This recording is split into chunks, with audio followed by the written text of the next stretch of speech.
Welcome to the Melrose Place podcast, where we rewatch, recap, and analyze every single episode of the hit 90s TV series Melrose Place. I'm Jenny Hill. I'm Dan Hill. Let's get started.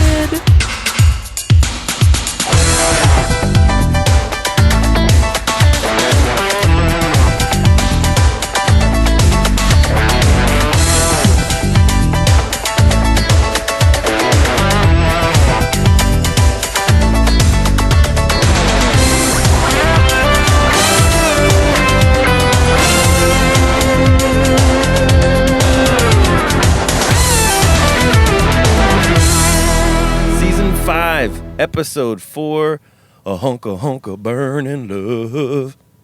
Is that how it goes? Yes, you got it. That's cool. Elvis. And how fitting, Dan, because we are in the land of Elvis, the place where he shined the best, Sin City, Las Vegas. Literally recording live from the Las Vegas Strip. Well, it's at the end of the strip. We're doing it, though. We're right.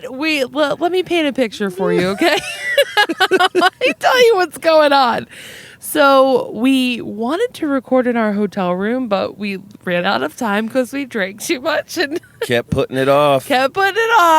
And now we are at one of our favorite diners in Vegas called Peppermill, and they have a 2-hour wait. So we thought, let's just kill two birds with one stone here. We're going to sit in the car across from Circus, and we're going to record this podcast and bring you a little ep. So, because even on vacation, we value this podcast. So whenever we have no kids, it's like we should probably do one. Otherwise, it ain't happening. So without further ado, Jenny, kick us off, man. So we open at Melrose Place. Billy is attempting to get into his apartment, but is having a really tough time with his lock. He finally just resorts to kicking his own door in.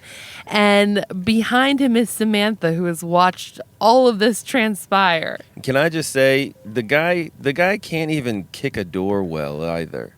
Like, it takes him a while. He does this sort of sissy, like, and then he finally, I think on the third kick, he gets it. And of course, Samantha's like, are you okay? Like, what's going on? And Billy is very short with her. He basically yells at her and is like, yeah, what's it to you? I just can't get into my door. And she's like, okay, fine. And he's like, you should probably just leave. Who are you anyway? And she's like, I'm Samantha. I'm Jane's roommate. We met before, which, remember how we ended the last episode? It literally ended with Samantha and Billy, like, getting cozy together. So unless Billy is a complete jerk, which maybe he is, like, he really didn't remember her. Yeah, I think he's just a total space cadet loser and doesn't give a shit about anybody but himself. 100%. So we then go over to Kimberly, who is sitting in the dark in her beach house. And Michael comes over and is like, what's going on, honey? Why are you sitting in the dark? I thought we were going to dinner. And we learn that the medical board is going to be reviewing Kimberly's license to practice medicine.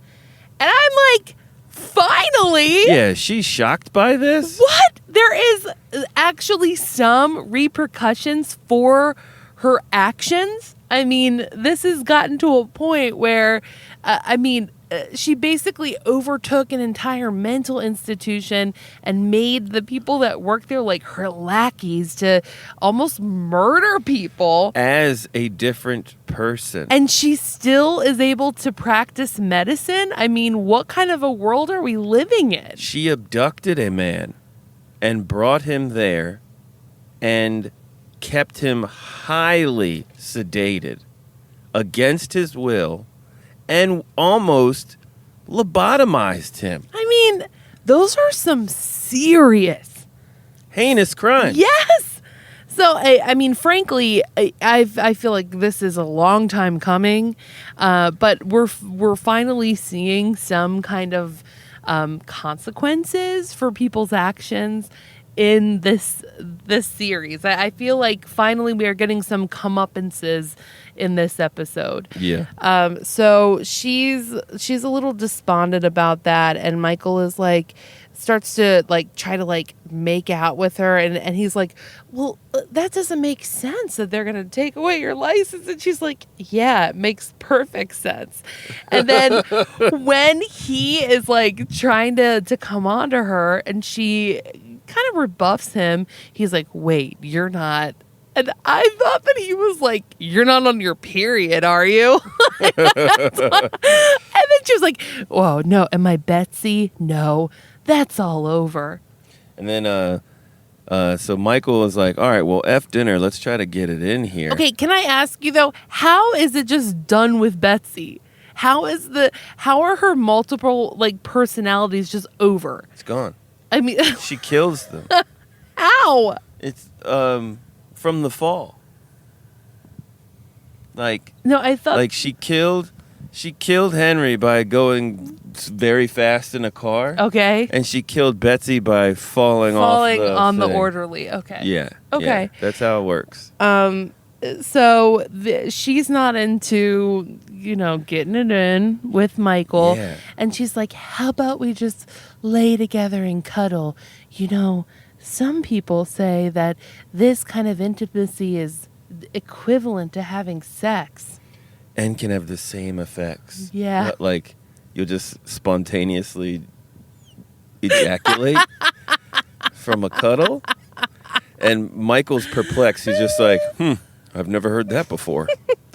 So we then go to our opening credits, and we've got our new peeps. It's so crazy to see Lisa Rinna in there. I mean, like, it's kind of jarring every time I'm like, oh God, she is part of the cast now. Side note, I don't know if it's because she's now in the episodes, but I'm seeing her more on regular television. Oh yeah, she's like you're more aware of her. Yeah, and she is like, for her age, not even for her age, she's like stunning. Dan, I think she looks better now. She looks so good than when she was on the show. I agree. But yes, sorry. I just had to let that be known. So we've got some establishing shots, and then in the background we've got a Sheryl Crow wannabe. Oh Jesus! It's like everything but Santa Monica Boulevard. Boom, boom, doo doo doo doo. And we go to Melrose Place where Amanda is sleeping, and Peter wakes her up with lots of kisses. And I don't know, Dad, when I'm sleeping, if you were to come up to me and like start like trying to make out with me, I'd be like, oh God, like, it's just a little too much. It's too much. And too soon. The sheets are too much too. It's like, grow up. So much leopard. Grow everywhere. up, Amanda. You gotta grow up. Not to say leopard's not cool, but sheets. I mean, it is a lot. So he's like, well, I'm off to work. And Amanda says, you're just out of jail. Don't you think you should take a break and really assess where you are with everything? And he's like, no way. I got to get back into the swing of things. Yeah. And you have to start packing because we are going to be moving into my house. We got to get you out of this dinky apartment. And she's like, dinky? And he says, yeah, remember, I work at Bank of America. And live there. And live there. Hello, conference room. So they're like, okay, well, maybe we'll talk about this later. Yeah, and he says, meet me at 8 at my place, and we'll also discuss merging furniture. But I remember Amanda having a lot of wicker. Wicker does not travel well. Okay, you buy wicker furniture and you load that one. That's a one-time move. And you load that onto a truck, you're gonna have a lot of cuts and dinks and nicks in that wicker. So maybe they just need to ditch it. Yeah, it's like IKEA furniture. That stuff's got one move in it. You don't have enough Allen wrenches to fuck with that stuff. Okay.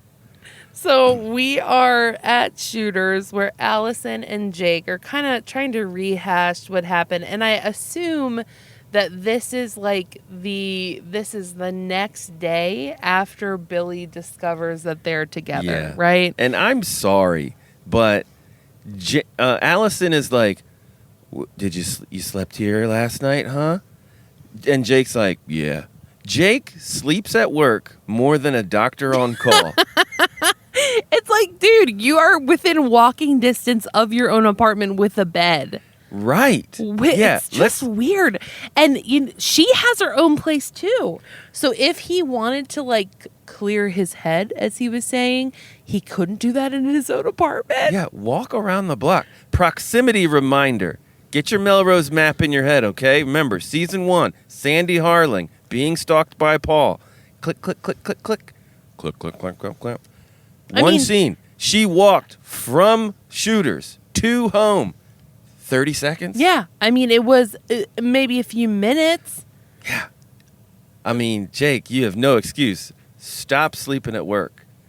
But he's like, yeah. And this is weird for Jake because he's like, after all of this, we did move pretty fast on this. It might be good to sort of think about it and take a step back. Well, again, Dan, here we go. Real life repercussions.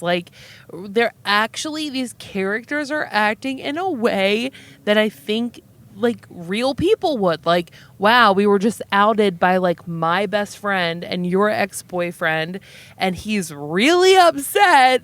Maybe we should kind of rethink what we're doing here. I mean, yeah, it was fun while it lasted, while we're sneaking around and trying to, get it in and be all sexy about it. But it's kind of like the allure is gone once he is aware of everything, right? Yeah. It's like I had to punch my friend in the stomach. Yeah, that's not fun. Over all this. they've fought, but they have gone to fisticuffs before. Mm-hmm. Wait. And fisticuffs? Yeah. I think it says fisticuffs. Fisticuffs. Fisticuffs. You said fisticuffs. Man, please just cut me a little slack, okay? All right. All right. Fisticuffs. Okay, so he was like, don't you think that it's the logical thing to do? And Allison is like, absolutely not. I think the logical thing to do is take our relationship to the next level and tell everybody about it. Yeah, because remember, I got an apartment.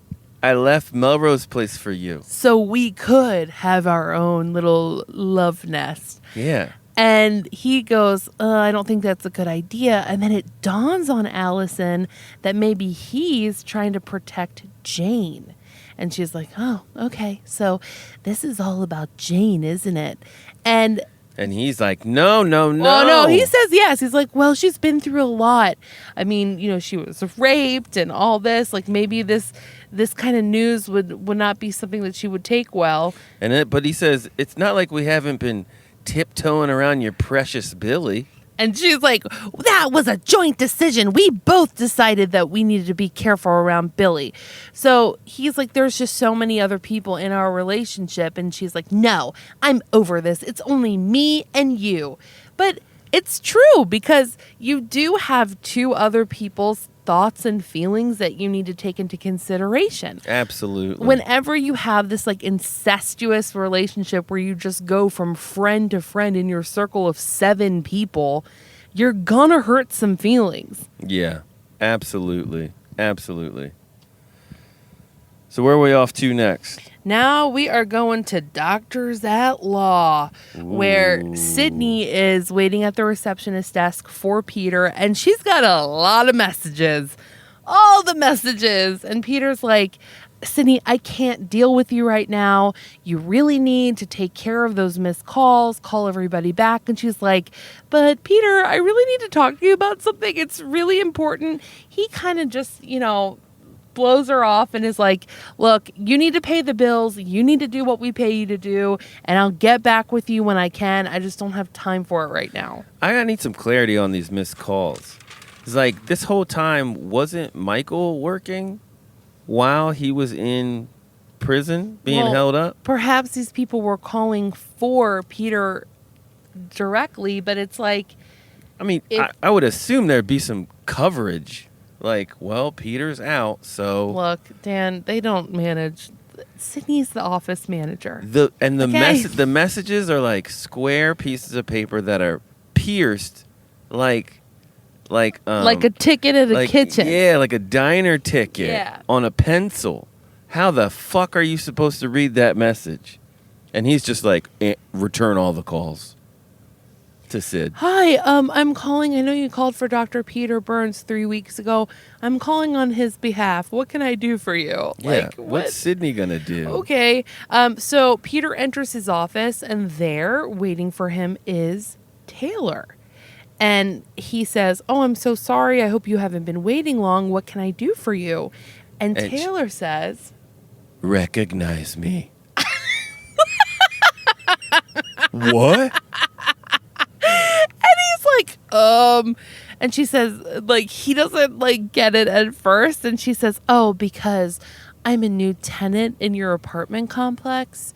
And he's like, "Oh, okay, yeah, sorry, sure."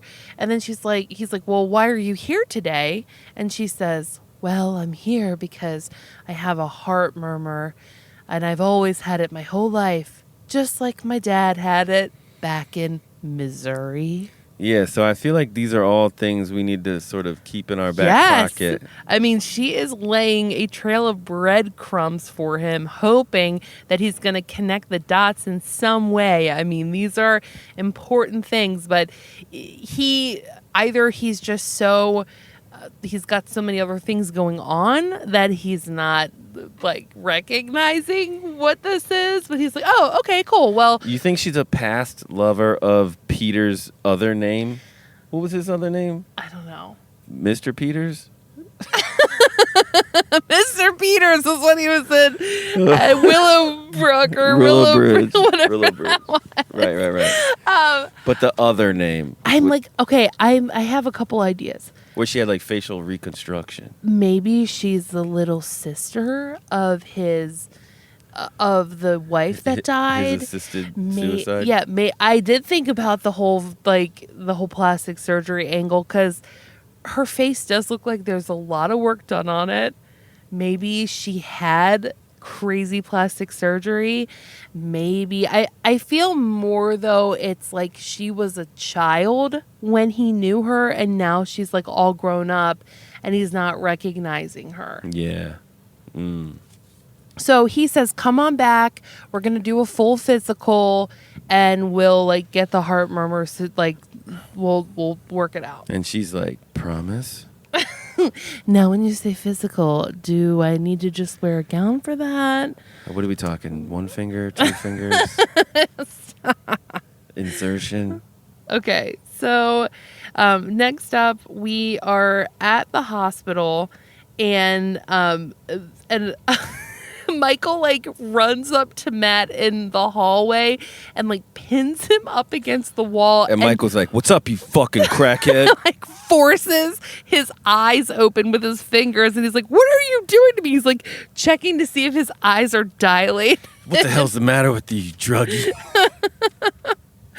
And basically Michael's like, "You think this is my first rodeo? I did drugs all the time in medical school to stay up. I did uppers to study, downers to go to sleep. Like, come on, that's like the life of a medical student. Right. You're whatever you're doing, I've done it.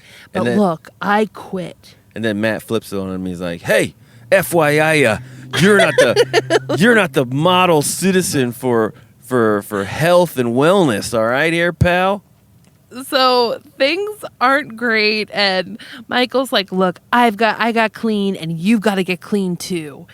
And so we leave it there, where we go to Amanda pulling up to Peter's house to meet him, to have this conversation about where they're going to live, what they're going to do. And Peter's like, "My lovely bride, it's time to carry you over the threshold." Kudos to Peter for keeping it old school. Ladies and gents, if you're getting married, after you're married, you better pick up that bride and walk her across the threshold of the house. I did it. Yeah, and I can't believe you didn't strain your back when you did. Oh, fiddle faddle. He did it, though. He did it. You got to. It's old school. So he's got Amanda in his arms. He's about to open his door when the door erupts open. All of these children run out screaming, followed by a set of parents who are like, Jimmy, come back here. Come here, kids. And it's just pandemonium. And then a woman comes out with like a clipboard. I didn't get the nationality of these folks, but doesn't Peter use the term tribe? Yeah, because I think he's alluding to the fact that there's a lot of them. Or that they're like Neanderthals.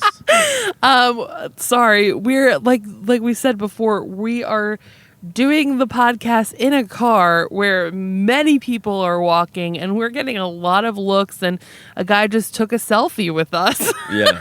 Recording. Now he's taking a selfie with a taxi. So the fuck is wrong with this guy? Oh my gosh. I don't think he's ever been outside before. No. No.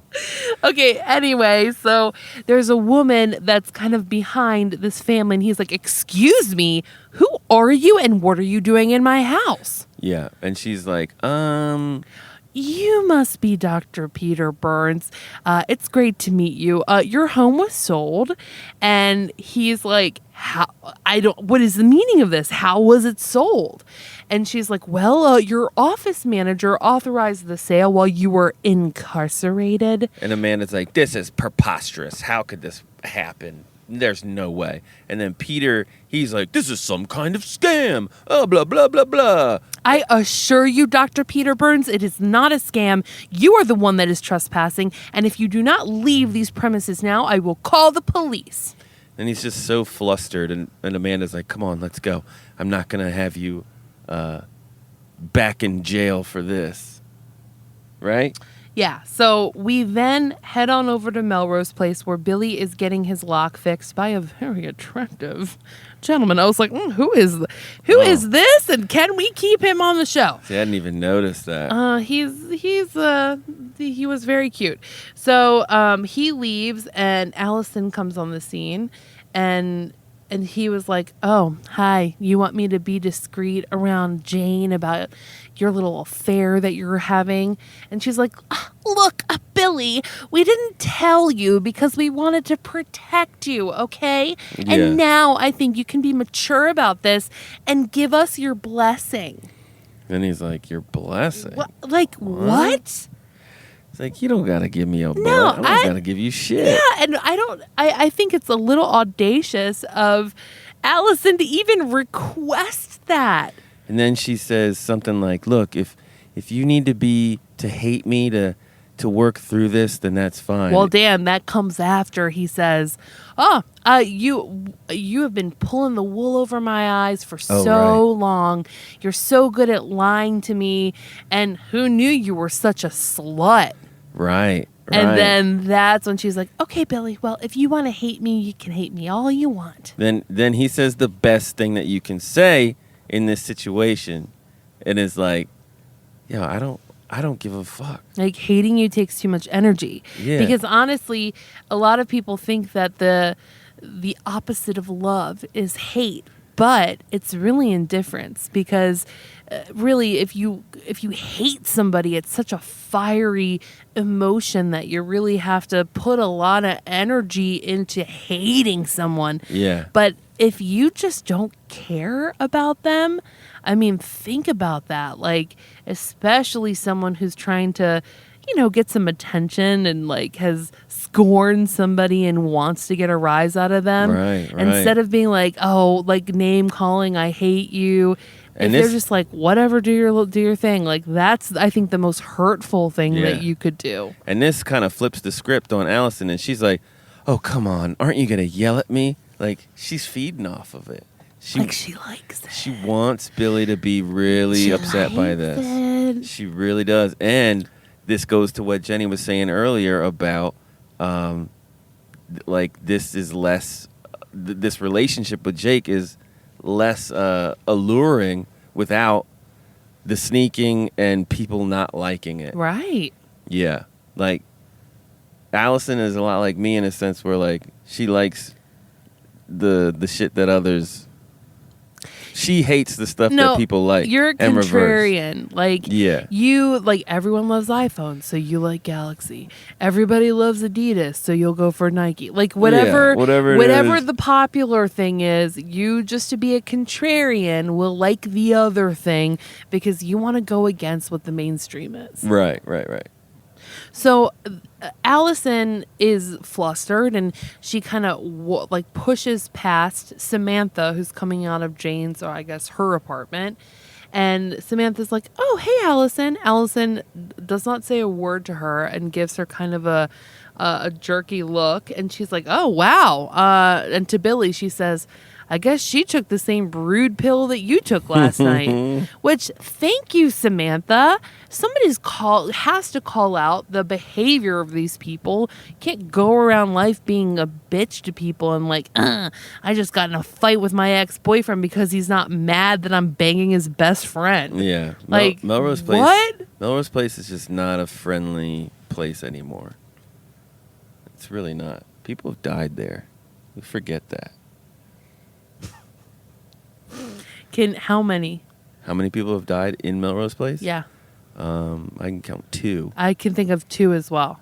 Yeah. Brooke died. And the lady that got hit by a brick in the head, but then from the explosion, Mackenzie. and then had Mackenzie Hart. Mackenzie, and then baby. had a heart attack because of the explosion. Yeah.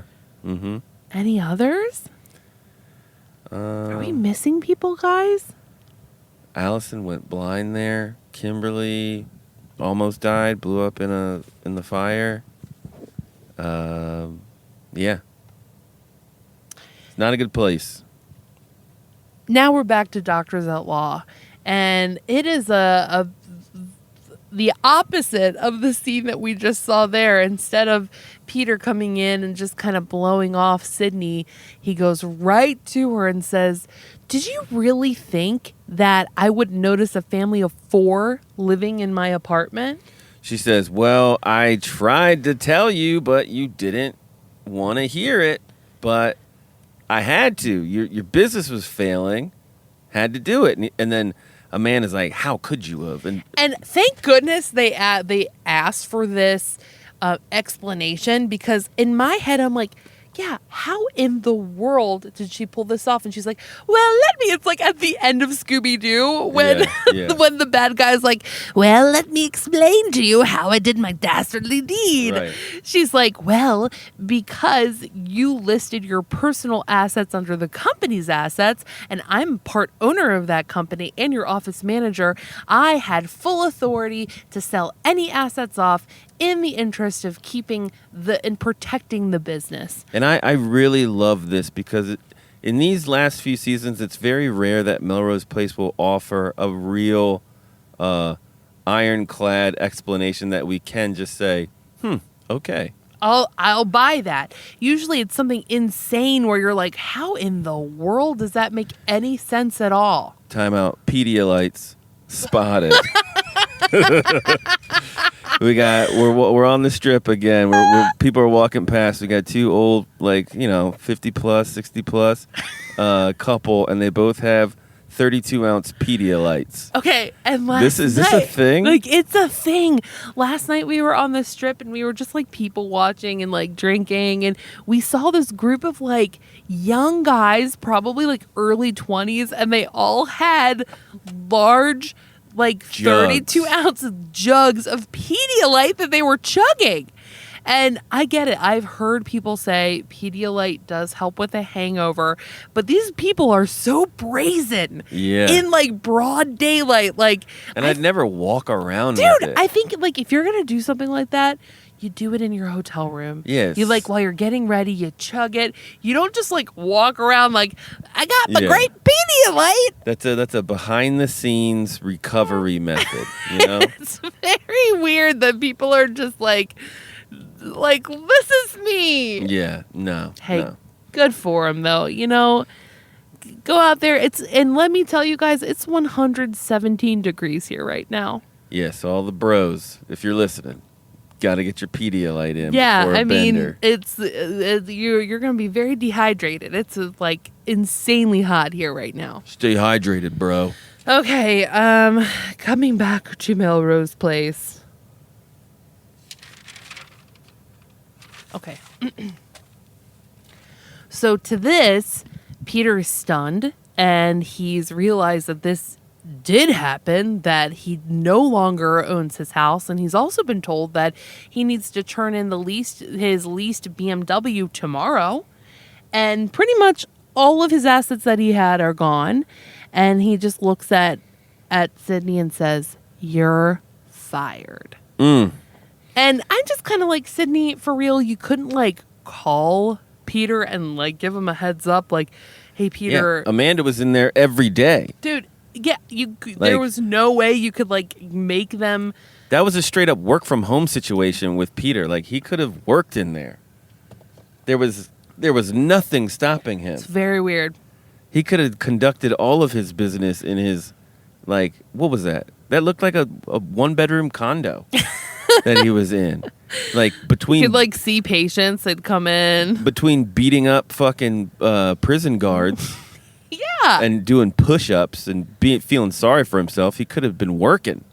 And Sydney reminds him, remember, we had a deal, Peter. If you don't let me continue to be part owner of Doctors at Law, I'm going to bring this little sexual harassment case to life. Then he says, "I've been in prison for murder. You think a harassment case is going to affect me?"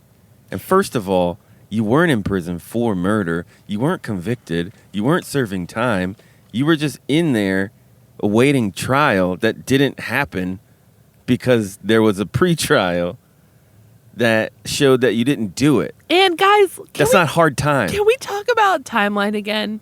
Because how long was he in prison? Not long. I mean, I think like I'm under the impression that was maybe a few weeks. I might be totally off base. But like in that time, they freaked out so much that he married Amanda and Sydney sold off all of his assets in like a matter of weeks. Yeah. Well, Amanda's found the silver lining, and she's like, "Well, I guess this settles it. You're moving into Melrose Place." Right. And of course, I love Sydney's like exiting little quip. She's like, "Well, you give and you give and you give and you give and never pays off." Like, she always finds a way to twist it where whatever she's doing is like, I'm the martyr. I'm the one that's trying to be good and do the right thing. And then I get punished. Sydney needs a leading story. I want her to... I agree. I'm just thinking back to like the call girl days, the cult days. Like, we need something like really just insane bonkers. Like, I want her to like get involved in some kind of like crime ring. Yeah. Maybe like some like shoplifting, like, or maybe like she's smuggling like human trafficking like from Mexico, and like that could be cool. A good one. Like so we did just finish with her and Jane like killing.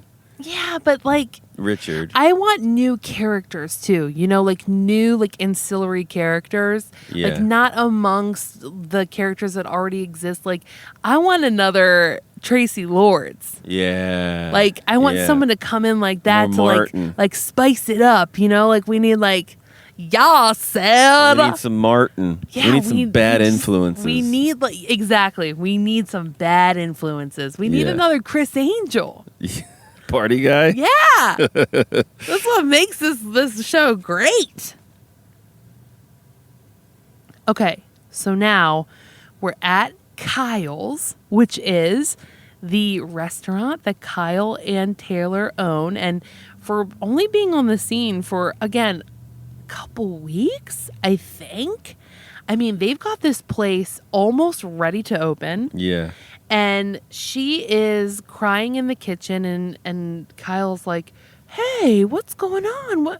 What's the matter? You've been moody these past few days." Oh, Kyle, what do you think about just leaving LA now? I know we're just about to open this new restaurant that we probably poured in all of our savings.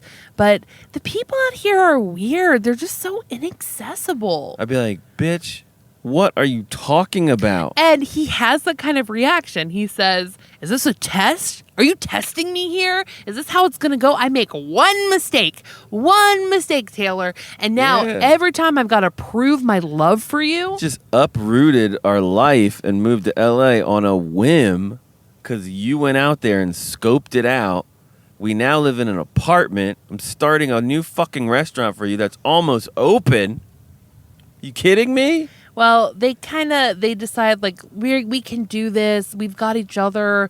We're going to like move forward with the restaurant and see what happens. Things will get better. Yeah. Where are we off to? We now go to Kimberly's hearing. Her medical license is under review and she is there waiting to get the verdict about what they want to do with her. And we open where one of the doctors or whoever's on the board is like, Kimberly, you have exhibited a gross misconduct of abuse, especially while you were at Willowbridge. I have a nurse here that has said that you've abused your power there, and he goes into the specific examples, and they recommend to suspend her license for 90 days. That's it. This shit in real life would not even be a hearing. It would just be like a known thing. It would be you're going. You're arrested now. Yeah, you're not a doctor anymore, right? And you are gonna go for criminal charges for what you did. Yeah, people died. Okay. Yeah, that orderly in boiler rooms. People died in boiler rooms. I mean, we had like lobotomies happening. Anyway. This is Kimberly's I would have loved for Presley to show up at the hearing. Who's Presley? Remember, she was like she was gonna bang Peter. The nurse. Oh yeah. Like star witness, her Priscilla. pop out. Yeah, Priscilla Presley. Yeah. That would have been really cool just to see her one more time. The Joker. Yeah, the Joker in there like lodging these like complaints against her. Yeah. But they do give Kimberly an opportunity to speak, and then Kimberly be like, "You shut your whore mouth. You've been fucking people at Willowbridge." Yeah, you're throwing me under the bus when the whole time you're taking like the inmates home to do them and taking them back. Okay, so Kimberly has the opportunity to speak, and we think, okay, she's probably going to try to defend herself in some way. But again, this is a time that we are shown some real world, like, consequences. Like, this is, like, how real people would react. She says, you know what? In looking back over the things that have occurred over the past 2 years, it's become very clear to me that I am no longer fit to practice medicine. That instead of revoking or suspending my license, I would like to turn in my medical license and effective immediately. I don't want to practice medicine anymore. I don't think I am fit to do that. Michael's like, babe, you sure you want to be saying that right now? You sure? Because we got a mortgage payment on a beach house. And she's like, it's the right thing to do. It is the right thing to do. And thank goodness, Kimberly, this is one of the most sane things that you have done since we've known you. Yeah, this was level-headed. This sure was level-headed. She stole a baby, this woman. There's a lot of things she's done. So we get to the next scene. Sydney comes to check in on Jane at her boutique, and Jane's like, oh, what are you doing here, Sid? And she's like, well, I had some downtime, and I thought I'd just come and see how you're doing and how everything's coming with the grand opening. And Jane makes a comment where she's like, well, that's great that you can have that kind of flexible schedule where you could just pop on over during a work day. She's like, well, my schedule's that flexible because I don't have a schedule. I got fired. So Jane is like, is there anything I can do? And Sydney says, well, I could work here and I'd waive the interest on my loan and we could become partners, and I'd want to take the money that you owe me and invest it back into the company, and it's something we could do together. And Jane, wanting to turn over a new leaf and wanting to create that kind of a family atmosphere. Right. She says, you know what? I love that idea, Sydney. Like, let's do it. Let's do it. Let's get it. So they do. And Billy comes by while they decide to be partners. And Jane mentions that they're going to be having a grand opening the day after tomorrow. And she says, well, everybody's coming. I'm going to be inviting Jake and Allison, all of our friends. And then Billy makes a comment where he says, yeah, our friends. Like, he knows the truth. Right. So Billy then goes over to Samantha and apologizes for the way that he reacted to her and asks her out for dinner. Thank goodness Samantha goes, no thanks. Yeah, I don't think so, because you're a dick. And Billy's like, so... Why? Why? Excuse me, why? Like, maybe it's because I saw you kicking a door open of your own apartment. You're weird. And that's a weird thing to do. And she's like, well, first impressions mean a lot to me, and I'm sorry, you didn't really do a great job making a first impression. It doesn't matter if you're like a fantastic person. The first time someone meets you, you're slamming your foot into your door to break it open. You've made some bad decisions in your life. And actually, Dan, it's the second time she met him. The first time it seemed like they were getting on like a house on fire. Right. But the second time, he didn't even remember who she was, and he's resorting to violence to get into his apartment. Yeah. And he tried to put it on you that you're being weird, calling him out for jump kicking his door. Well, unfortunately, within a matter of 45 seconds... Billy is able to reverse her decision. And I love how they try to make her be like this down-home colloquial girl where she's like, oh, I wish my mom was here. She'd tell me to drop you like a hot potato. But you know what? Sure, let's go out to dinner. Why not? 7 it is. Let's do it tomorrow. Ugh, bad decision. So next up, we go to a bar with Matt where he's celebrating with his school friends to celebrate the end of midterms. And guys, Matt is fucked up. Well, he's drinking with friends, they're having a good time, but he calls it. He says, you know what, it's time for me to get home. And drug dealer dude, I don't even think this guy has a name, but he's basically Matt's supplier. Who, collar for days? Yes. Big collar. You know, this is a look from the 90s that, like, I secretly love. 90s? Yes! He looked like Saturday Night Fever. Well, that's it, babe. It's a recycled. It's back in the like. Do you remember the 90s? Like, was trying to rejuvenate a lot of the 70s look. Like bell bottoms and like the bib tops and like platform shoes. Yeah. They were like trying to like liven it up. And it's funny now to see that again as the 90s are having this renaissance. It's like another like second recycle of like 70s looks. Yeah. But like through the lens of 90s into now. It's really crazy to see how it's all evolved. But like that big old collar, and it's usually like a sateen shirt. Well, you can tell by the way I do. I'm a woman's man. I don't know. It like brings me back to like that. I like late 90s are such a special time in my heart, and I love the fashion from that time. Well, he's staying alive, that's for sure. He's staying alive. And he's like, whoa, Matt, why are you leaving? I got something for you that'll, keep you up. And he's like, hey, man, I was almost addicted, so I got to stop. And he's like, whoa, pal, take this red pill. I got this guy that I really think you're going to love, and all you have to do is take this pill, and I'll come to the bar with me, and I'll set you guys up. And he does it. Matt can't say no to a red pill. Nope.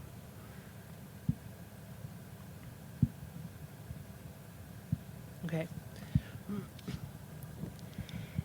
Jane then goes to visit Jake at Shooter's, and she's like, hey, Jake, how's it going? And, all of a sudden she's all like smiles and nice to him again. And he's like, oh, hey, Jane, what's going on?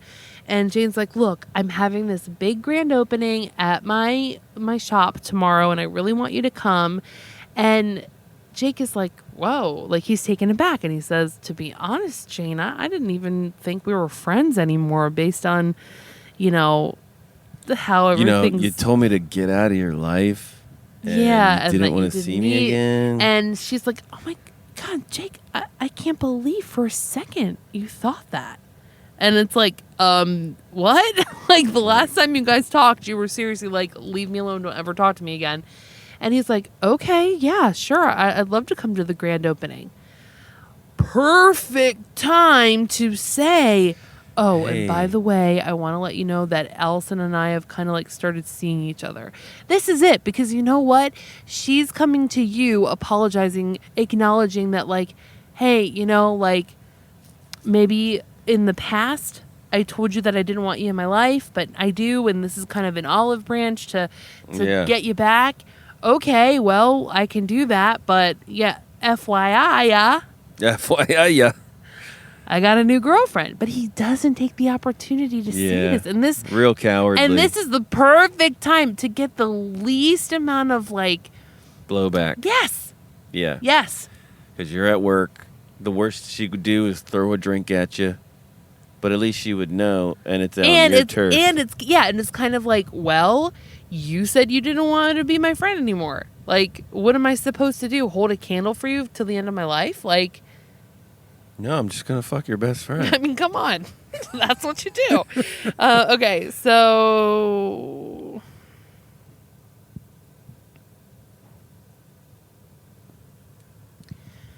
directly after this, Billy comes in.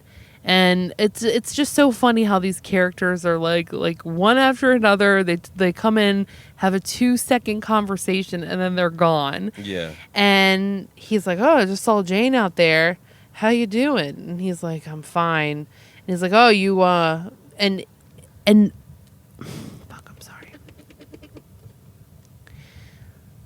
Jake asks Billy, hey, if you could kind of keep the relationship with me and Allison under wraps. I really want to tell her together with Allison, which I think is almost worse, right? Right. Didn't you say like, did you tell her you're boning Allison? Yeah.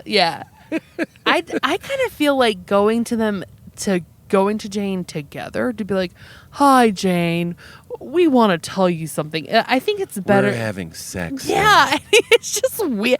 I think it would be better to like do it one-on-one as like, hey, I'm your ex-boyfriend, and hey, I'm your ex-best friend. But anyway. Jane, I really appreciate you getting me through that whole blind thing, but now I'm fucking Jane. But Billy's like, whatever, I don't care 1 second, one bit. I don't care. Fine, I'm not going to tell her anything. And then he just throws some money at him, and he's like, just keep the change. Billy, find a new bar, dude. If you don't like Jake, it's time to find a new bar. Right? Like you shouldn't be going there. And I know it's pretty convenient. What is happening? What the fuck? Sorry, guys. Time out. We are still on the side of the strip, and this dude has a duffel bag, and he's eating, so he's using 2 hands to eat, but the duffel bag, the handle of the duffel bag is strapped across his head like a bandana. Like his forehead, and he's carrying the duffel bag with his head as he walks, so he can eat with a fork over a styrofoam plate. Dude, it can't be good for the neck, sir. Sir. Oh, I love it here. Oh, I'm going to have to rule against the whole neck bag. Okay. So next up, it's night, and Matt is trying to drive home after this. Dude. Guys, night out was staying alive. You thought FYI running down the steps Matt was bad? Woo! Matt is fucked up. Matt is gone. He can't hardly keep his eyes open. He can't see. He's having a panic attack while he is operating a motor vehicle. He somehow avoids 3 collisions, pulls off into this gas station, like crawls out of his car, and then he gets to the payphone, dials 911, and he's like, "Help me, I can't breathe," and that's it. Yeah, so the ambulance is on its way, on the way to get Matt, and we go back over to the beach house, and we get a really nice wide shot of the house, and we just need to say R.I.P. Beach House. Oh, yes. A member of the group. Sorry, we don't have our like laptops and stuff with us right now, so we can't pull their name up, but I got a hot tip. That the beach house in is that Oxnard?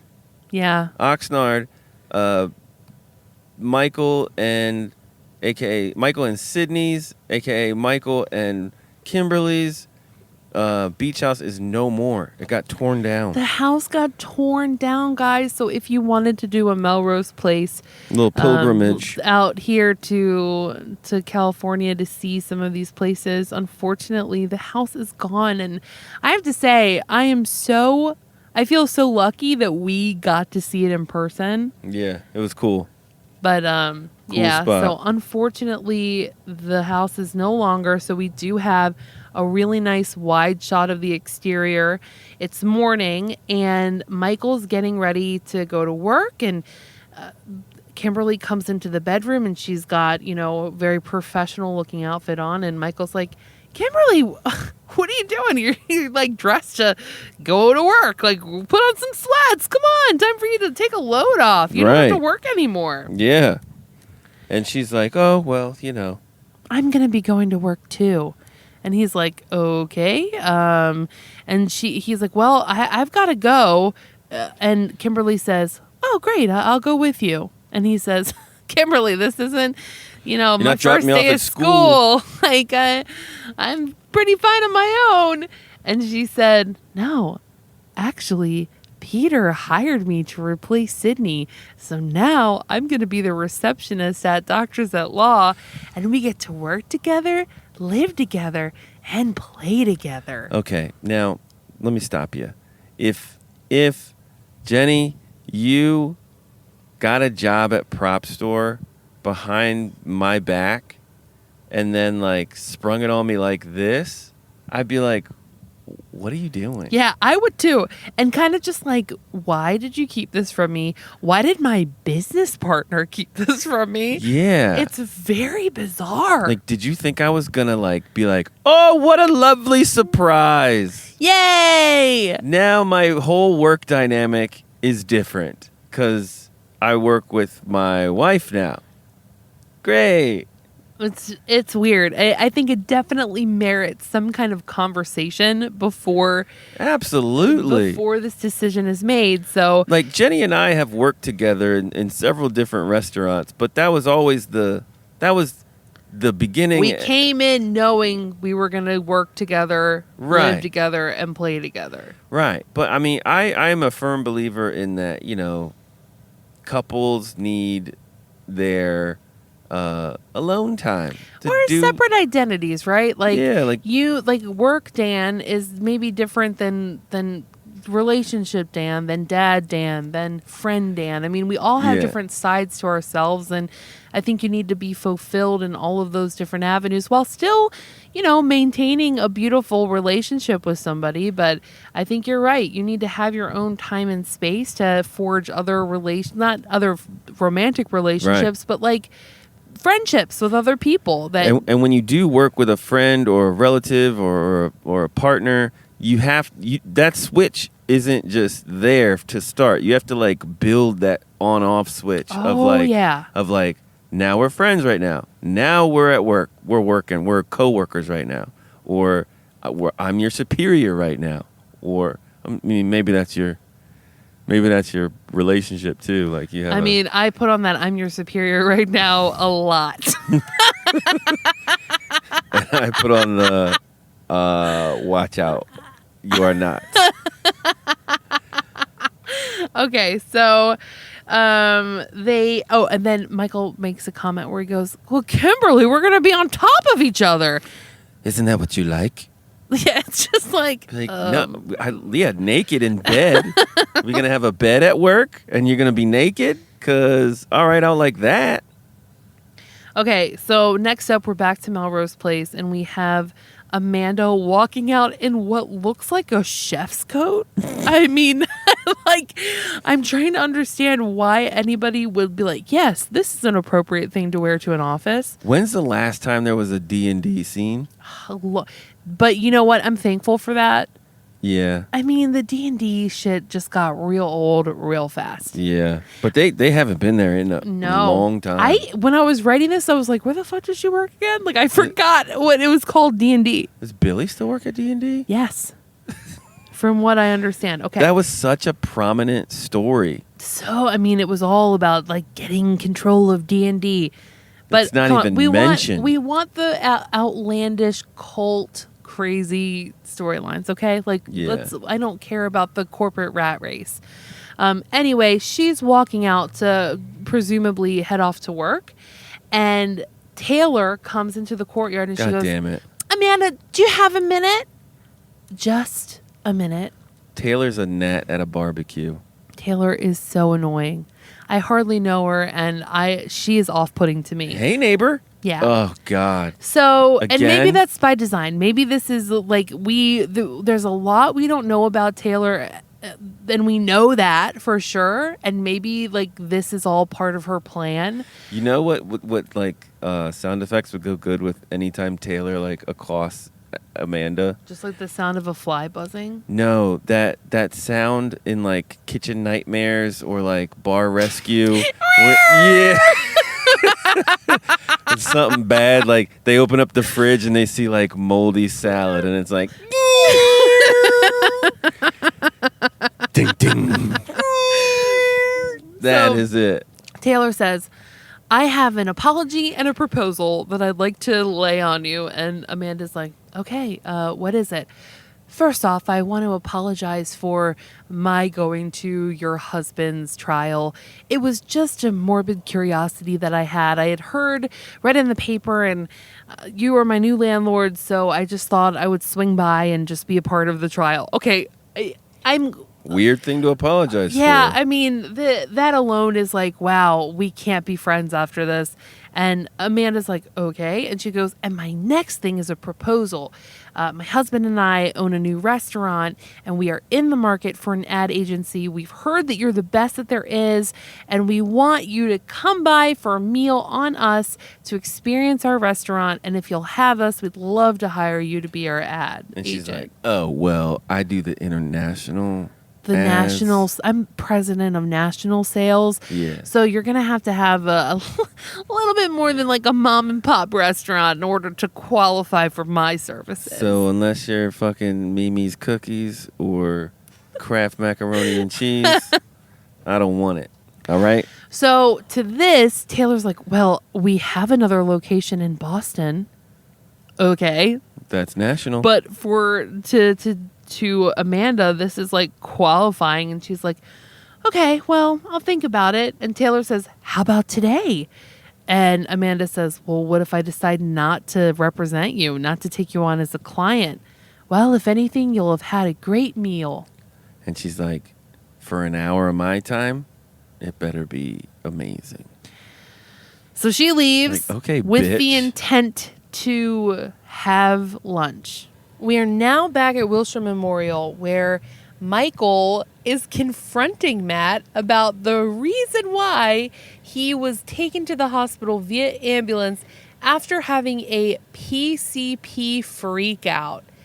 Yeah, that red pill that he took was PCP. I didn't know you could take a pill of PCP. I've only heard about smoking PCP, but I am not an aficionado on the drug. So maybe this is true. I don't know. If you guys know, let us know. And from what I know of PCP, like the social aspects of PCP, is like that's not a steady chain of party drugs. It's not beer, then speed, then PCP. It seems like a leap or a whole nother ball game. right? Yeah, I kind of lump it into like the meth category. Yeah, PCP like is tweakers, like people that are just like trying to get like a cheap high as quickly as possible. Yeah, that's a real choice. And it doesn't seem readily available like marijuana or cocaine or hell, even mushrooms. I feel would be for Matt to try mushrooms here. I think would have been a more of a steady incline of drug use. He's looking for something to keep him up. Like he needs to keep going in order to stay up from all of the studying and then, the partying with his friends.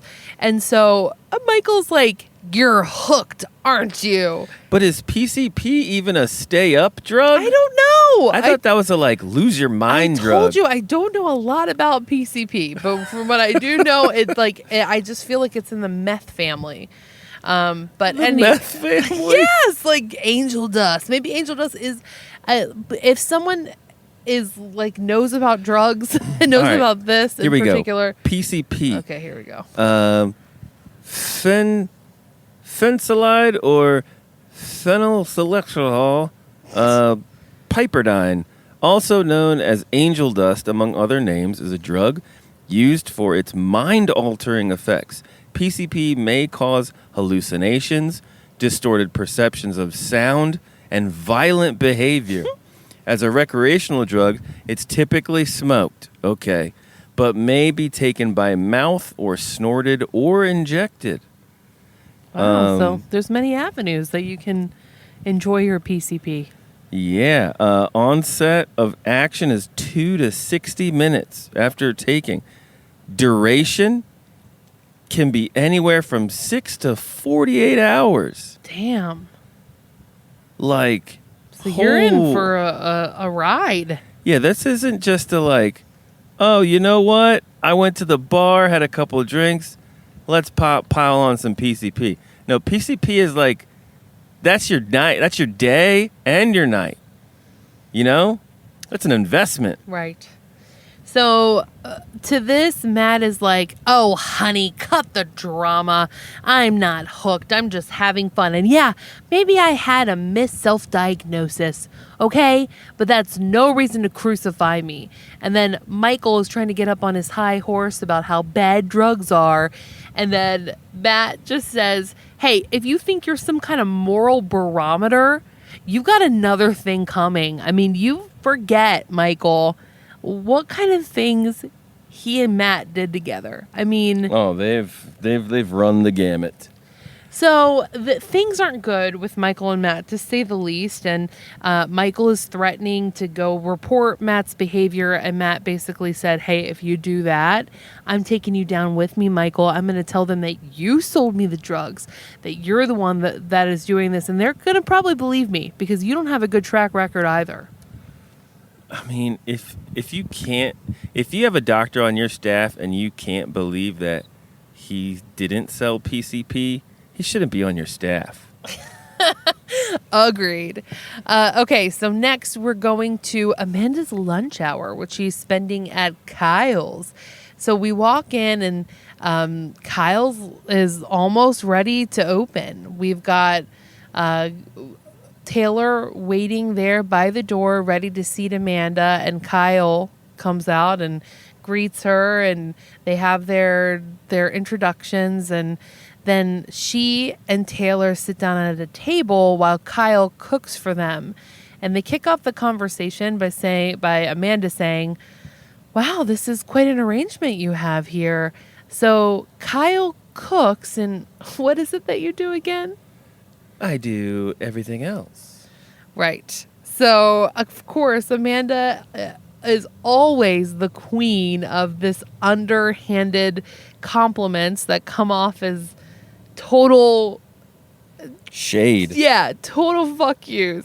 So she's like, okay, so I take it, was it you're the one that had the decision to move out here to California? And Taylor says, well, you could say coming out here to California was as far away as you could get in Boston. Oh, did you have some trouble back home then? And I don't know why you would share this with anybody who's you're trying to befriend or like paint yourself in a good light. But she says, yeah, we did have some trouble back in Boston. Kyle cheated on me. He was unfaithful. So, you know, a marriage is like anything else. It has its ups and downs and its changes, but it keeps on ticking. Then Amanda, she goes, oh, hell nah. Let me tell you what. If I found out that Peter was cheating on me, there's no second chances. There's no growing. We are done-ski. And Taylor just kind of looks at her with a smirk. And I picked up on this. Yeah, you did. I was like, interesting.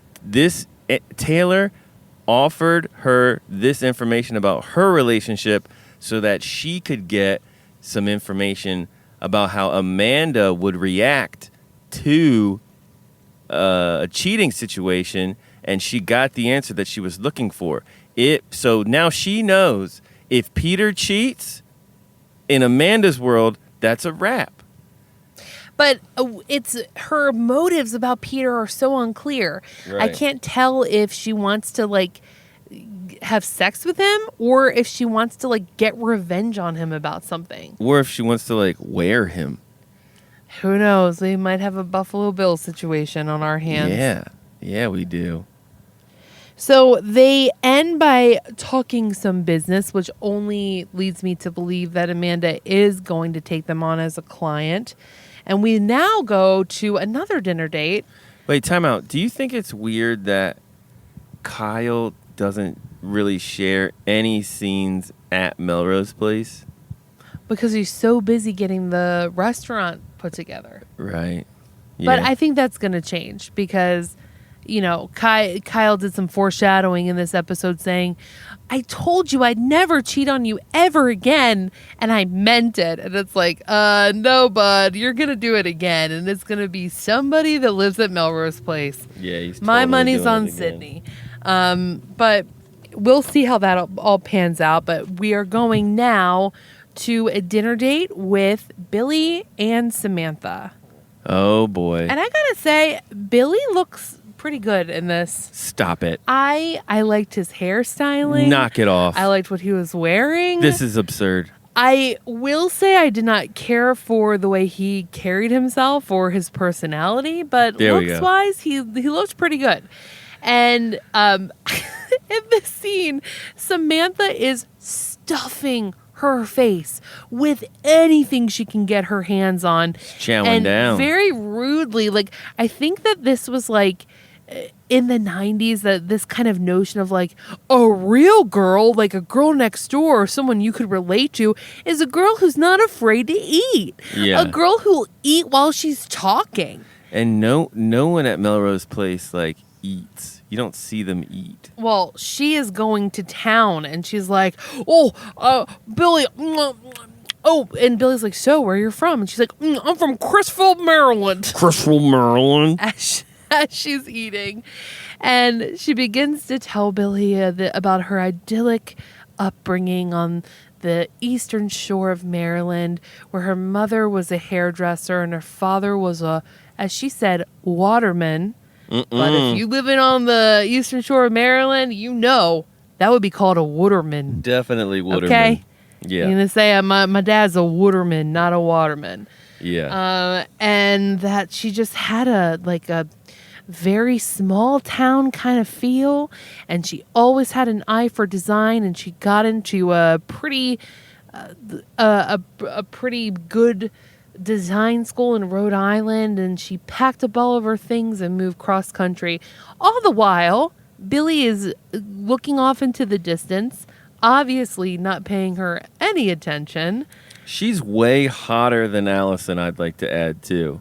Like, I think it depends on what you think is hot. I think she's hotter.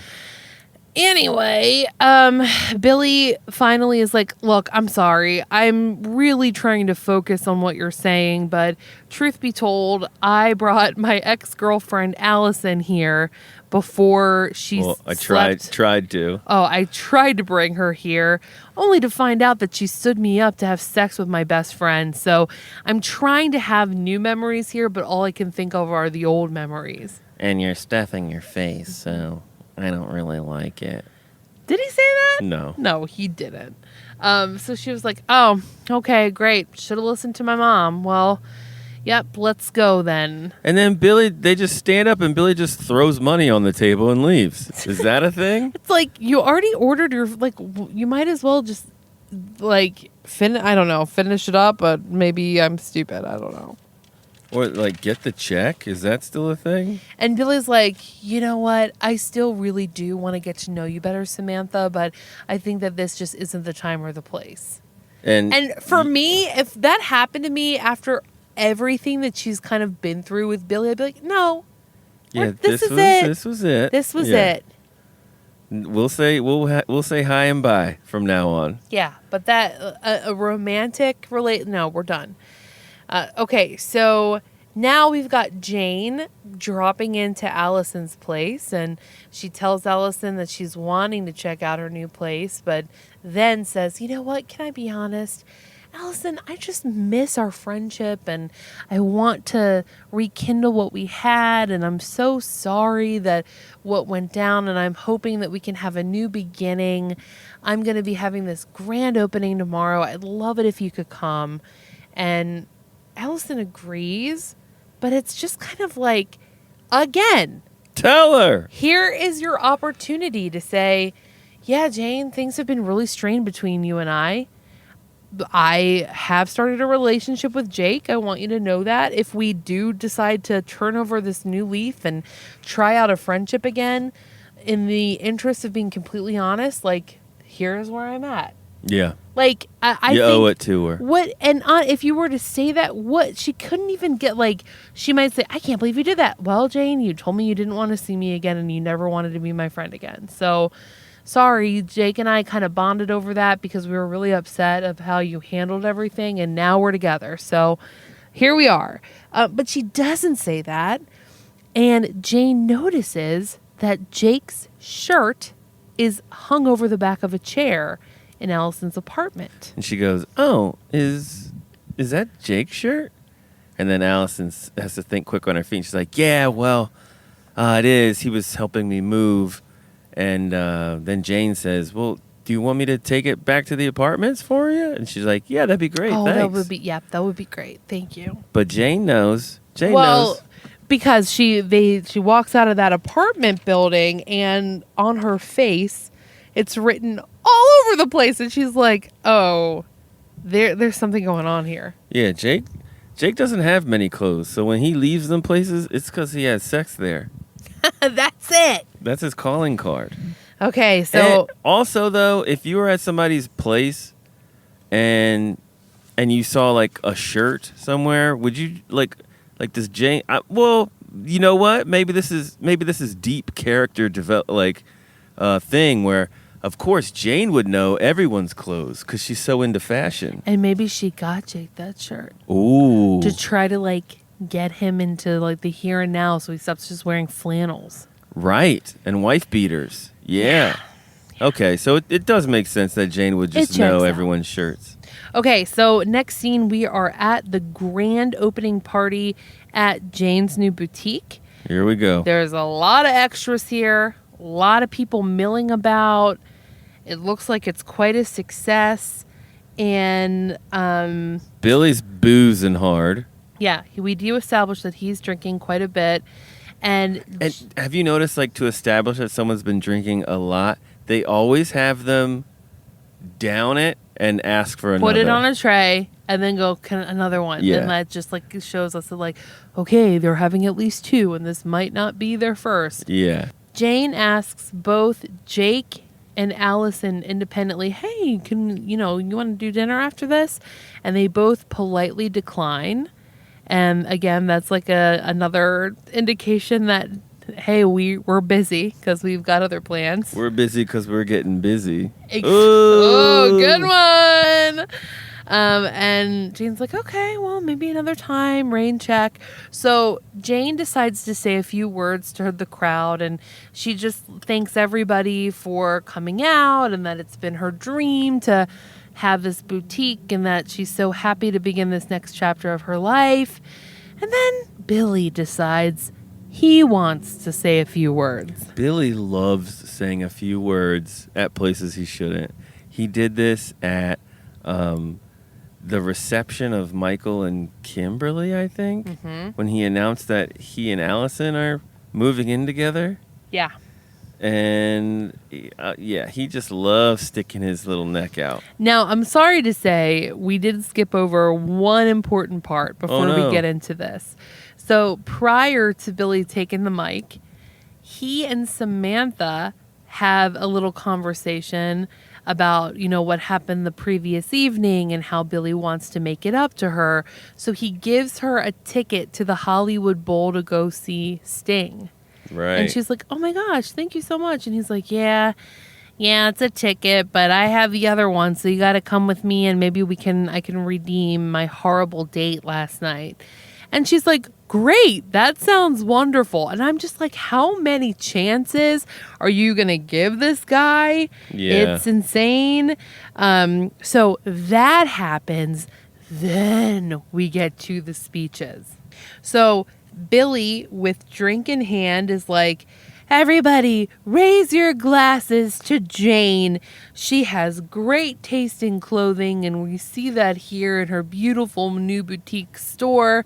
However, her taste in friends isn't as good. Ouch. Because her ex-boyfriend and ex-best friend are now having sex together. Whoa. In their secret affair. I really appreciate this from Billy. I would have been mad if this episode went on to another episode where it's then revealed to everybody that they're together.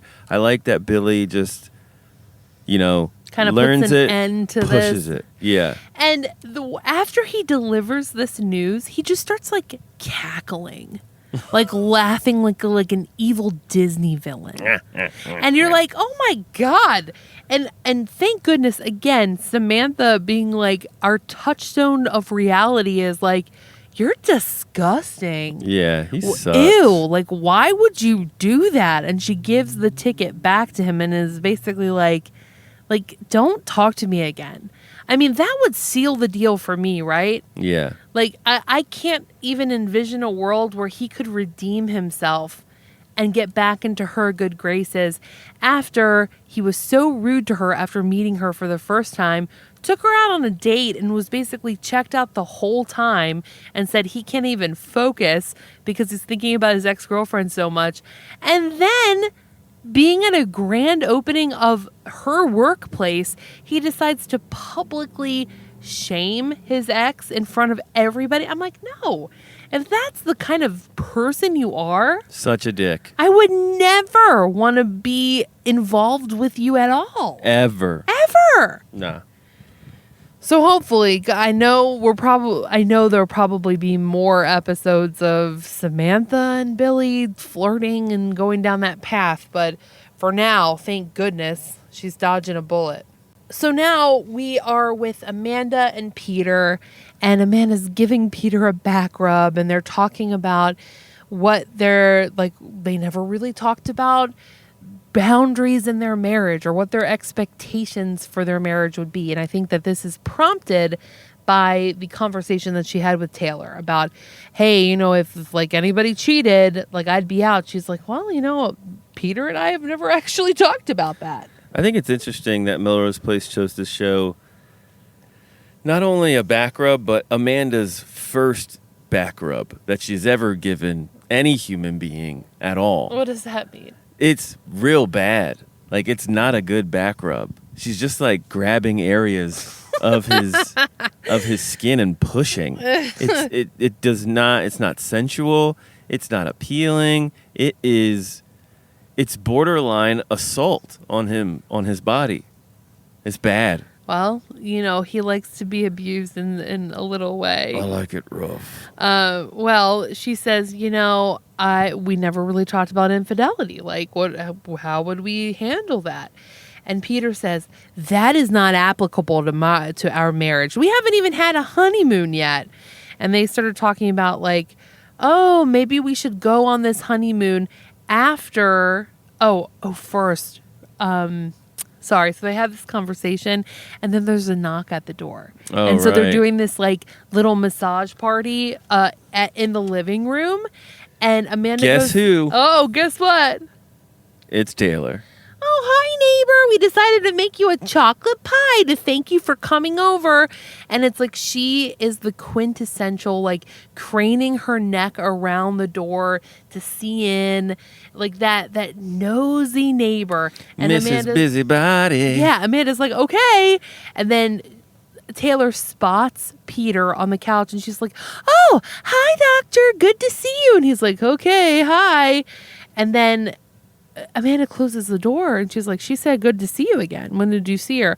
Oh, she's just a new patient at the clinic. And Amanda's like, what? Why? Heart murmur. Yeah, it is very suspect. And then that's when Amanda says, you know what? Let's leave right now. We should be going on that honeymoon, and I don't want to waste another second. Now, Matt. Oh, Matt. Oh, Matt. He goes to a bar to drown himself in his sorrows of continuing to take drugs and do all the things he's not supposed to do. Matt's having a real rough season 5. You're telling me, and we're only 4 episodes in. He's having a real rough start. So he's knocking him back, and a very attractive young gentleman comes up and sits next to Matt and is like, hi, what's up? And Matt is almost like starts laughing because he can't believe such an attractive person would even be interested in him. He's like, hey, what's up? And he's like, how are you? And Matt's just like, I'm good. You look lonely. Are you looking for company? And Matt's like, okay, come on. Like, what? Are you a hustler? What do you want? What are you doing? And the guy's like, no, I'm not. I'm just wanting to hang out, wanting to talk to you. So I don't know how you could decipher that this person is a prostitute. I mean, he's telling you, no, I'm not. I just want to talk to you. You look lonely. I want to hang out. Like, I thought that, like, he was genuine in that. And Matt's like, okay, I'll play along. Yeah, come on. No, he's clearly on the clock here. So the two leave the bar, and they go out to Matt's car. And Matt's like, all right, okay, so, like, what the hell? How does this work? Like, how much is it? And the guy's like, it's $50. And I'm like, 50? That's fucking... I mean, I don't know anything about this world, Do but that you? seems cheap. And that's Tijuana prices. And Matt's like, okay, great. And he starts taking out a wad of cash, and the gentleman pulls out a police badge and informs Matt that he is going to be arrested for solicitation of prostitution. Trap game. And it's like, that's the definition of entrapment. And also, it's not illegal to, like, get, like, is it to get, like, a blowjob in a parking lot? But for money, yes. For money, yes. But just the fact they introduced money, and he was just like, oh, okay, whatever. I mean, I don't know. I don't think this is right. They entrapped him. I agree with that. It's not like Matt was out there looking to pay for sex. This guy basically pushed it on him and then was like, no, I'm not a hustler. I'm not out here like doing this for money. I don't know. There's people all over the world right now that are in relationships that are based on sex and money, and they don't even know it. You know what I'm trying to say? No, I know what you're meaning. And I mean, I think, you know my take on this, Dan, and you don't really agree with me, I know. But what somebody chooses to do with their body and charge with, like, I don't think that anybody should regulate that. I think that's fine. I don't know. I think that's fine. And if you want to have sex for money, then you should be able to do it. It's your body. Who the hell can tell you can't? Right. I mean, that's not a life that I would choose for myself or for my children, but I don't think that anybody else can tell someone that they can't do it. Like, you can make a living showing your body on Instagram and OnlyFans, and you can do all this stuff. You can show them every bit and piece of you, but the second someone, and pardon me for being graphic, but the second somebody enters your body for money, it's illegal? No, I don't get it. I'm coming around on this, babe. I don't get it. It doesn't make sense. And, and just like you said, if two consenting adults were to decide to do this in a parking lot, I mean, yeah, you could get picked up for indecent exposure if people could see in, but you know, if two consenting adults want to exchange sex and money, why the hell is it anybody else's? And honestly, legalizing it may even cut down on a lot of prostitution and like having like pimps or like other people that are controlling women. Women could maybe take back some of this, and they could get, go to like get taken care of and go to clinics and get health care for doing it. I don't know. There's just the real problem here is just the proximity or the time in which the transaction happens. Like, have sex and then give them money tomorrow. So you mean it's kind of akin to like, I took you out for dinner and no exchange for that, I'm expecting sex now that I did that for you. Well, it's just weird that like, okay, it's illegal to pay first and then get the sex. You know? Look, the real issue is the time in which the transaction is occurring. No, and it's what the transaction is meant for. You know? Right, I mean, it's not like, hey, I'm taking you out to dinner and I'm paying for the food, but we have an agreement that because I took you out to dinner, now you have to do a sexual favor for me. It's, no, I am explicitly saying this $50 is to perform a specific sex act. Right. Anyway, he's arrested, guys. Busted. And like, to set up this sting at Shooters, is it at Shooters? No, I think it's at a gay bar. At a gay bar, yeah. Okay. So, all right. So then that makes more sense that like, this is being set up. Like, I can't imagine there being enough sexual transactions happening outside of Shooters that would necessitate an undercover sting up. You know? I hear ya. So, last scene of the episode, guys. Jane shows up at Allison's apartment. She wants to confront her and ask her, how could you betray me? How could you do this? I was raped. I needed time to get over it. And I thought you were my friend and blah, blah, blah. And Allison is like, look, we like didn't do this to hurt you in any way. It just kind of organically happened. And I never want to hurt you about it. And Jane is like, no, I love him and you have him. And that's a problem for me. So she leaves, but as she's walking out the door, she can hear Jake in the apartment.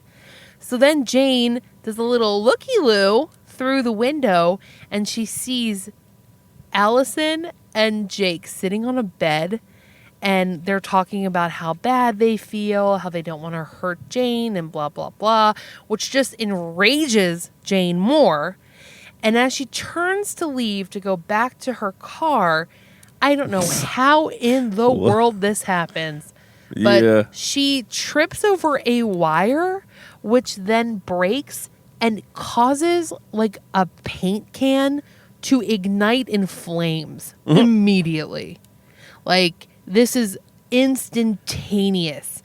So by the time Jane is at her car, looking up to the second-story apartment that Allison is now living in, she sees that at the front door of Allison's apartment, there is a blaze. This is on fire. And Jane just looks on. No call to action to try to save her friends. And we end the episode there. Jane, I like Jane. I like this Jane. Jane don't give a fuck anymore. Jane's got a body, you know? Like in the hip hop terminology. I hear ya, yeah. She's got bodies. She's got at least one, and after today, she might have 3. Yeah.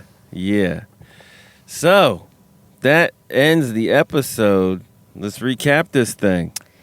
Taylor is sniffing around Peter and trying to gain Amanda's favor by getting D&D as her ad agency for the restaurant. Sydney sold Peter's house without his permission and gets fired. Kimberly surrenders her medical license and then goes to work for Doctors at Law to replace Sydney. Sydney goes into business with Jane. Matt takes PCP and has a freak out, further straining his relationship with Michael. Billy takes Samantha out on a date and can't go through with it because he was thinking about Allison the whole time. Billy makes an inappropriate reveal at Jane's grand opening about Jake and Allison's relationship.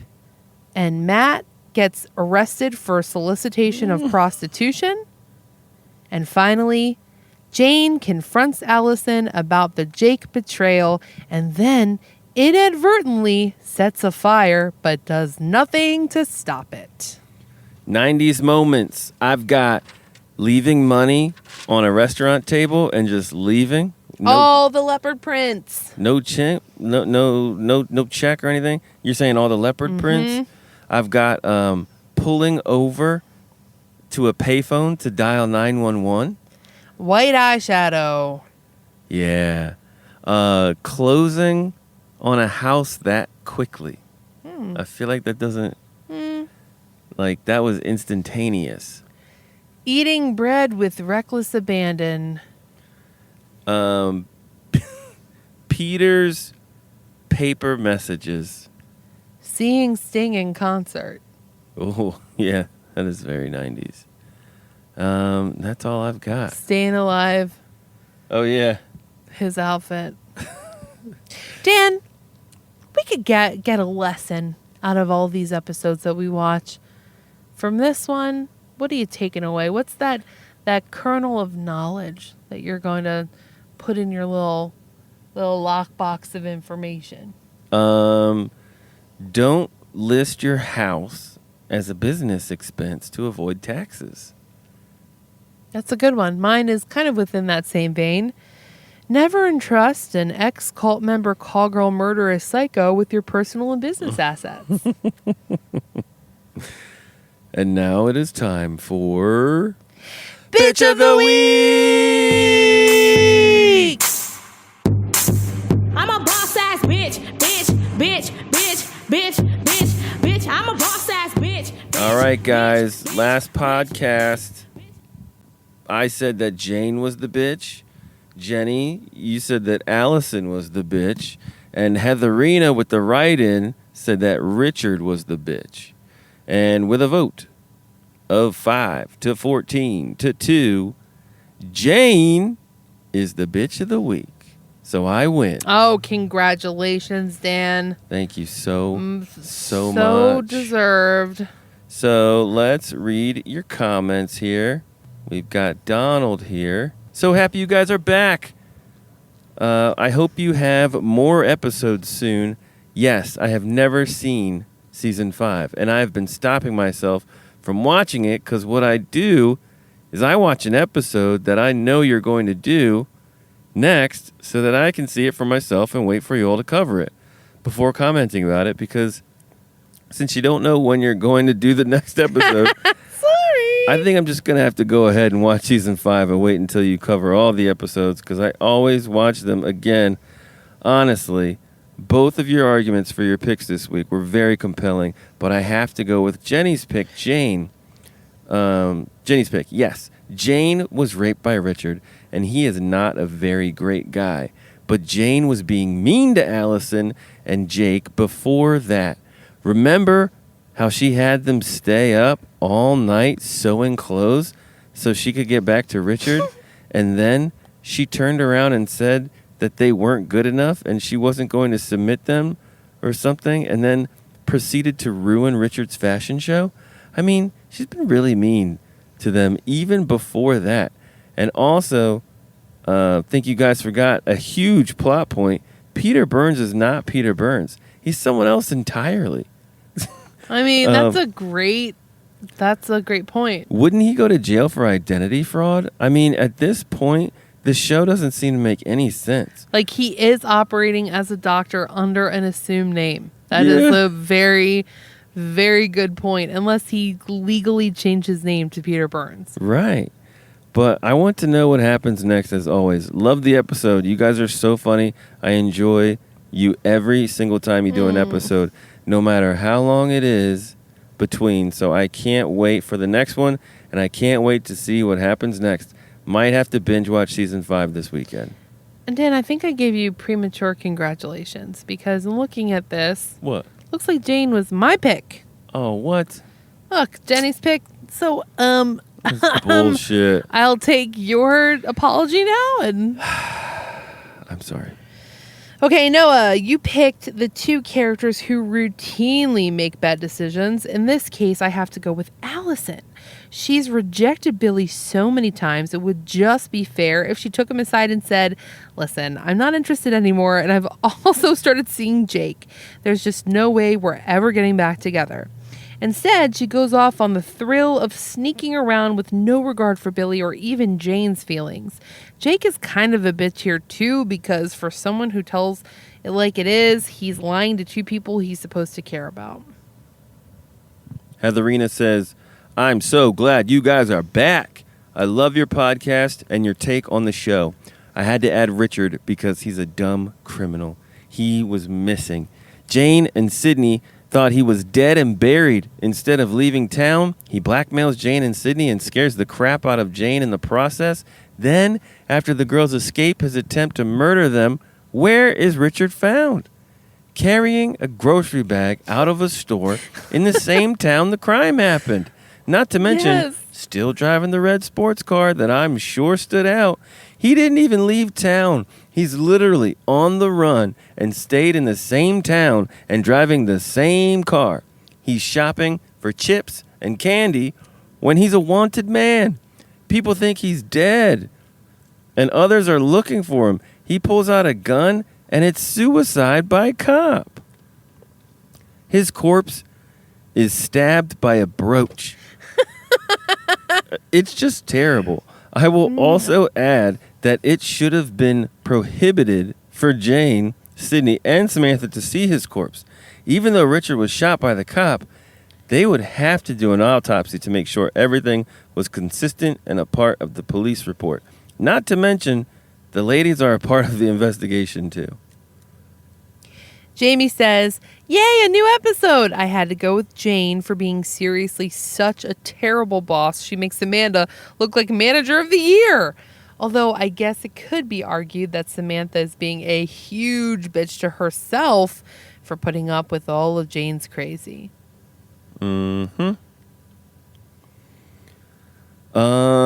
Jason says, so great to have another new episode. I think I speak for all of your listeners when I say that we adore you guys and we hope to see more episodes when you are free to record them. Oh, Thanks, you, Jason. I have to agree with Heatherina on this one. Richard was the clear bitch of this episode for all of the reasons she detailed. I also have to add that his last bitch act was shooting out Samantha's car window. Right? Filing insurance claims in the 90s was a pain in the ass, and now poor Samantha has to go through that hell, all because Richard is such a bitch. Good riddance, Dick. I mean, Richard was, like, kind of a bitch. Yeah, he really was, but now he's dead, so we don't even have to worry about him anymore. Yay! A real terrible shot. Okay, so, Jenny, you won Who's Your Bitch? Guys, I am continuing my theme. It's Jane again. Okay, you just want to pick up where you left off with Jake and Allison? You made it very clear that you did not want to have anything to do with them. You were done. You didn't want a friendship. You didn't want to continue a relationship. You didn't want these people in your lives. And yes, I can understand the trauma of going through a sexual assault. I know that it probably turns your world upside down, and maybe you lash out at the people that you care for most. But how are those people supposed to go on? I mean, I just kind of feel like it's a little unrealistic to think that they've got to go on with having your wishes respected even after you've told them off that you don't want anything to do with them. And then once you have seen that they are together and you're doing your little pouty, well, you have Jake, but I want him. And then you, yes, inadvertently set a fire. You didn't mean to cause their apartment to go up in flames, but you saw the fire raging. And instead of running upstairs, seeing if your friend, like two human beings are okay, despite what they've quote unquote done to you, you let the fire just continue to burn. And you might be trapping these people in that apartment, thus sealing their fate of death by a fire. There's no worse way to die, in my opinion. If the smoke doesn't get you first, imagine being burned alive. That is some crazy, horrible shit. And only a bitch would allow that to happen to two living beings. Wow. Okay. How you really feel? My bitch this week is Billy, of course, because one, it's Billy, and two, he straight up used Samantha. He begged her to go out on a date, and then you can't even get through the date. That's fucked up. Then you try to act like you don't care that Allison and Jake are together and having sex now, but really deep down you did care. You were just trying to play it cool so that you still got invited to Jane's grand opening so that you could spill the beans to everyone like a bitch and announce to everyone. Then here's another reason why you're a bitch. You can't even kick a door in on like the second try. Come on, those doors are flimsy as shit. And you're outside your apartment like, the locks don't work. And just trying to beat down your door. Totally bitchy. Billy boy, you have a lot of bitch tendencies. And it's not cool. Secondly, you can't get mad at Jake and Allison because of your past relationship with the chef. What was her name? Susan. I've said this before, man. You did the same thing to Allison. This is it. She's now dating your best friend. So deal with it, bitch. Guys, you let us know. Did we get it right? Did we nominate the right characters? If so, vote for the one you think is the bitchiest of this episode. And go ahead, send your comments. We'll read them on the show. If we miss somebody, if there's a glaring bitch that we overlooked, you can nominate them and plead your case. And again, we will read it on our show. This episode was called Hunka Burnin' Love. We can do better, I think. Jenny, what are you renaming this episode? Old Flames. Okay. I don't have any problem with that. Get it? Yes. Okay, I don't think I have to. You guys are pretty. You had a very lackluster reaction. I thought you'd think it was funny or cute. You stuck with the burning. Okay. Let's see. How did you think outside of the box this time? I'm calling this one Squashing Threats. One, because Matt squashed the threat of Michael. Right. And Peter squashed the threat of Sydney. And that's it. Squashing threats. All right. So predictions. What do we think we're going to see in future episodes? Taylor is breaking up Peter and Amanda. Okay. Kimberly is going to get with Peter again. Okay.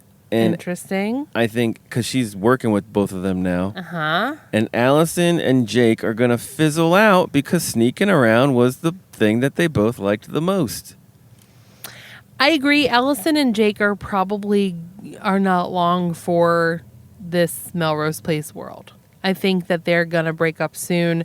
I think obviously they escape their burning inferno. Now, whether Jane has a hand in getting them out or not, I'm not sure. I think Kyle is going to cheat on Taylor again. I think that, again, there was some foreshadowing saying, I would never do that again to you. he is and he will. I think that Samantha and Billy will eventually get together. As much as I think you can't after everything that Billy's done to her, I think Matt might try heroin. I mean, he's upping his drug game. So I really want to see some like intravenous like needle use with him. Maybe that's how he gets AIDS. I mean, you are on this kick of he's getting AIDS. I don't know if that happens or not, but that could be the way that it happens. And then I don't think that things are going to go really well for Kimberly and Michael living, working, and playing together, as she put it. I think that they're going to reach their breaking point, and maybe this time it will be Kimberly's choice to end the relationship, because every other time it's been Michael stepping outside of the marriage and, you know, being with other women. So maybe they're going to switch it up and Kimberly makes that change.